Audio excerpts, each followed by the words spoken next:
All right, it's a pretty day out there after that snow in Arkansas. Hey Bear, in April. But I still like to ground, and I hope everybody is taking an opportunity to do that. So I want to share with you about a few well-known herbs that some people call them weeds, right? I call them medicine. And you'll see them in my garden and probably in your yard as well. And I want to talk about some of the properties that you can get from these medicinal lovelies and how to kind of see what they are. So let's see, where do I start? Let's come over here because I have a buttload of white clover and I propagate a lot of these weeds. I use them as food and medicine.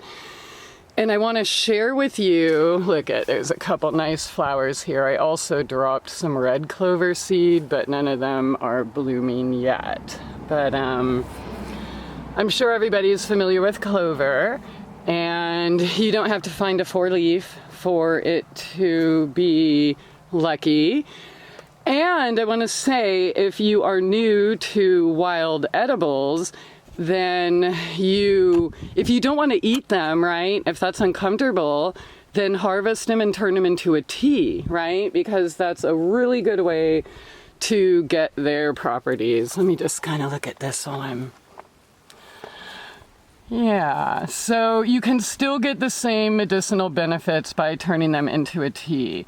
And I just want to say the longer that you don't ever want to boil the herb, and the longer you let it steep, the better. So I always make mine. I bring the water to a boil, turn it off, then add the herb and put a lid on and don't touch it till tomorrow. So that's how I get the most medicine out of my water infusions. So I call it tea. All right, so seriously, this beautiful little flower and these little weeds right here that are really nice to walk on, better than hard grass and stuff anyways.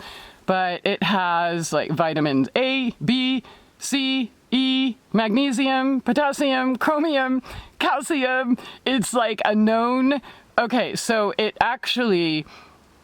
I want to say white clover and red clover have a lot of similar properties, same nutrients, right? Like chromium, calcium, niacin, phosphorus, magnesium, thiamine, things like that, vitamin C, and isoflavones. But red clover are more traditionally used for things like female reproductive problems as well as male prostate.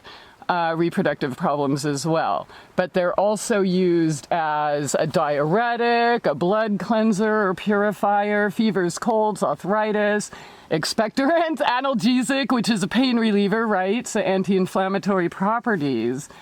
And yeah, all of this in just this one little plant. Oh, hey, Jupiter. So this little plant, if it's growing in your yard, might be exactly what you need for whatever ails you. So, yeah, so the red, you're going to get right in front of you. You're just going to stay there, aren't you? You're going to do that. Show us your face. All right, so the white clover is one of its properties is called coumarin. Okay, so that might sound familiar because a lot of people are now taking something called Coumadin or warfarin. So they isolated a compound in here, unlike Mother Nature that puts multiple compounds working synergistically together, but they isolated one, and many people take that as a blood thinner, right? And I would just urge you to do your research on all of this, the herb and the medication. But I will say this, the New England Journal of Medicine proved that, I mean, in their study, 100% of the people suffered side effects. So liver damage, neuropathy, etc. And I'm just going to leave that for you. But so white clover is known as a pretty well known, has been used all throughout history as a blood thinner and blood cleanser. So if you are having issues with that, you might want to add a little bit of that to your diet. You can do the same with red clover as well, but I just planted them, and so, well, you know, so it'll take a while. I have them everywhere, and I'm super excited about it. But I also, let's see, these are dead nettles right here, and I want to find a better patch where we can look at them better. So let me do that. Okay, wait, dandelion. We should definitely talk about dandelion. As you can see, I let my weeds grow. I harvest them as the medicine and food that they are. Of course, you know, I can't harvest every single one, but I always let them go to seed and hope for more. So I'm sure everyone has seen this before, and that's the seed head of a dandelion. And this is what a flower looks like. And they can get tall, obviously, like that too. So dandelions like to grow, they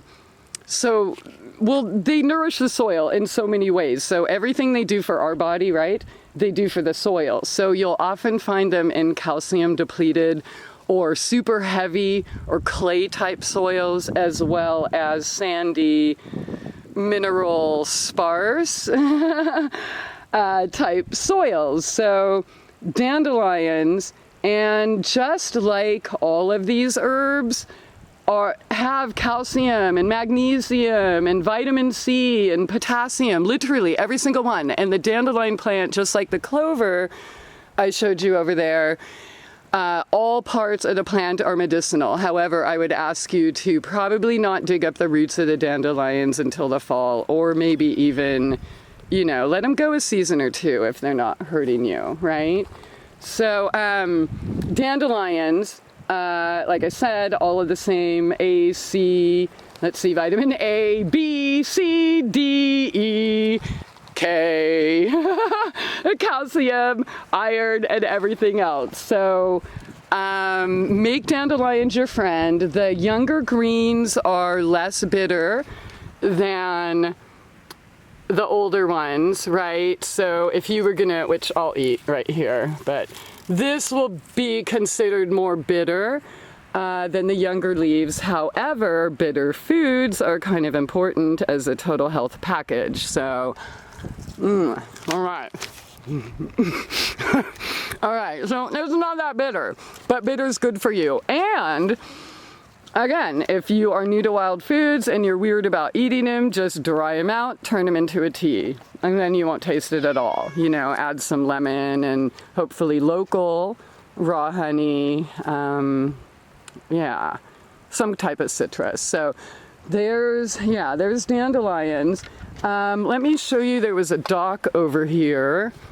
I'm letting this grow in my bed. And dock is super delicious, bitter dock, also known as yellow dock. And it's not because it looks yellow, as you can see here, it looks kind of red. And you can't really see the red in the young plants. It looks, a lot of people confuse the young plants actually when they're, come on, bear. Kitties want to talk. They confuse them for wild lettuce, but now these are much bigger. These are not bitter, even though it's called bitter dock. They're very lemony.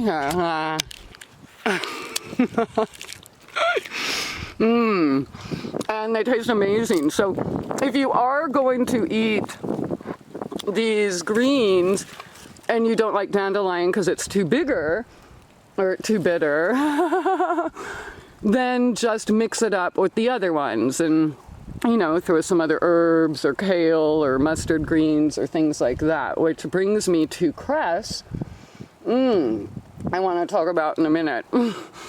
This dock is delicious. Okay, so the dock also, like dandelion and clover, everything else we talked about, super high in vitamin A, beta carotene, more than carrots, and also high in vitamin C, more than oranges. Like many of these free food and medicines we find here in our yard. Also has B vitamins, iron, all sorts of good stuff. And with dock, I would also let that grow like the dandelion and not harvest the root till much later in the season or even the next year. But some of the reasons that people of all cultures use dock: also a blood cleanser like dandelion and red clover, blood purifier. It's been used for respiratory ailments, jaundice, and skin disorders. In fact, you can literally like crush up the leaf and stick it right on a wound, an insect bite, burns, bruises, or make a compress with it. But yeah, you could dry it, make a tea, eat it. I love eating it fresh. It's actually one of my favorite fresh herbs. Oh, there's mercury. So let me move on. I believe I have some cress over here. We just snowed here in Arkansas, and it kind of sucks because I did lose some babies. You can see a really sad baby over there, and I pruned back my tomatoes and everything. But okay, so in this bed I have a bunch of cress. Some people call it peppergrass, bittergrass, etc. It's part of the brassica family and also considered like a wild mustard. So let me come over here because the sun, see if I can zoom in on that. Now, you'll recognize it when it's young because you see these leaves, oops, are different than the ones down below. They have all of these leaves on opposite ends and kind of looks like an arugula. I wish there was one in a place that the sun wasn't hiding right now. Let's see. So, okay, that's bitter cress. I could, all right, there's one. So that's actually a little more, it's grown up and you can see the baby leaves down below. So being part of the mustard family, it's kind of spicy like mustard, but not as spicy as the mustard that I grow. And also it has all the same vitamins. It's also known to have glucosinates, which is actually a known anti-carcinogen. I would also urge you to go to pubmed.gov and type all this stuff in and find out, you know, do your own research as well, right? Yeah. And here's like a cultivated mustard that I grow. As you can see, they're very different looking. The leaves are very different. But yeah, so not only to the glucosinate, it is full of lutein and beta, oh, I think I mentioned beta carotene already. And some people use it to like improve cataracts and things like that. But again, with all the free vitamins and minerals, you know what I mean? You might want to check it out. Okay, so I'm gonna go look for, if I don't, yeah, maybe all of the henbitten dead nettles might just be a little yellow right now after the freeze, but we can still talk about them. Let's see. Okay, cool. Both of them are right here.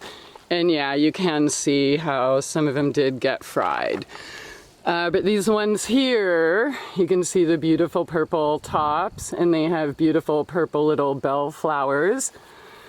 This, I'm going to talk about them together because they're super similar. And by the way, dead nettles is not related to stinging nettle, and there's nothing sting. They're in the mint family. It's a square stem. So, this is a dead nettle.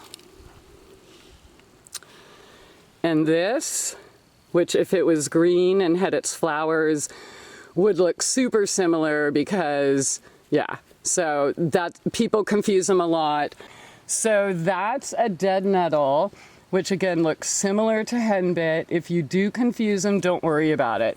As for eating them for salads, this might be one of the reasons that you are hesitant to, say, jump into wild foraging. And again, it's not that they're bad. They taste very earthy, and they're a little bit fuzzy, hairy, kinda.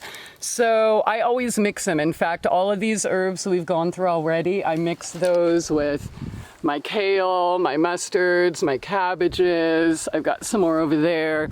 So yeah, and I don't know if you know, here, look at these carrot tops. So you don't have to just wait for your carrots to grow or eat just, you know, the root, but you can eat the tops as well as wild carrot. But please do not confuse them with, what's that called? Hemlock. So Queen Anne's lace is how, yeah, but hemlock has red splotches on the stem, but yeah, you definitely don't want to start messing with that your first time foraging. But as far as the properties, which are super similar, they're both astringent, anti-rheumatic, diuretic, laxative. They can also act as a stimulant, antibacterial, antifungal, and again, another anti-inflammatory. Again, and these are, I'm not sure if I mentioned, part of the mint family. They do not taste like mint at all. They taste more like dirt. And again, more calcium, more magnesium, and manganese, and potassium, vitamin C, A, K, etc. So, yeah, all of these, I don't have a whole bunch of, these are wild geraniums, these round ones. So I use them for skincare stuff, but being that I just moved here, I haven't had like a whole ton of, you know, I'm just cultivating my weed supply now. And I'll have a lot more to show you as they grow, like marigolds, calendulas, mulleins, yarrows, comfreys. I planted a bunch of little babies over here. But I did want to share with you on this beautiful day some of these, you know, free food and medicine that we can get in our own yard. I picked this mullein from a neighbor's yard last year. It was a tiny little baby. Yeah, that's mugwort.